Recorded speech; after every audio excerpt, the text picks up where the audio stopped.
વાત નથી. હું ખાવાની જ છે. 30 વર્ષથી આ શાસનના અભરખા જોતા ને હા રાજાશાહી જિંદગી જીવતા મળતિયાઓને ગોંડલના રોડ ઉપર બેહાર દીધા. હેઠે બેહીને વિરોધ કરવો પડ્યો તમારે, હેઠે બેહી. આ તાકાત છે સમાજની. અને સમાજ એમ કહેતા હતા ને ગુંડા, ઈ ગુંડાત કાયમ આવે, ઈ ગુંડાત કાયમ આવે તમને, ઈ જ આવશે, બીજું કોઈ કામ નથી આવવાનું.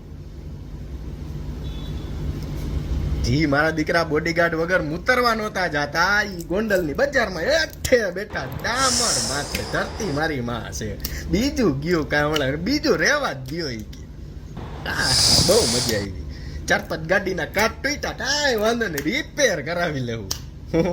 પણ તમને રોડ ખુરચી ઉપરથી તમારા બંગલામાંથી, બંગલાની બહાર ન નીકળતા ને તમે, જેને આવે ને કાઠલા પકડીને બંગલામાં ખેંચી લેતા ને, બંગલાની બહાર કાઢ્યા રોડ ઉપર બેહાય તડકામાં. અને અમારા હાટોથી આખી રાત સવારે ન હોવાનું, ઓલી ઝંડિયું બંડિયું બેનર ને બધા આખી રાત બાંધતા. હો ભાઈ, આખી રાત એવી તો તૈયારી કરવી પડી. વિચાર તો કરો.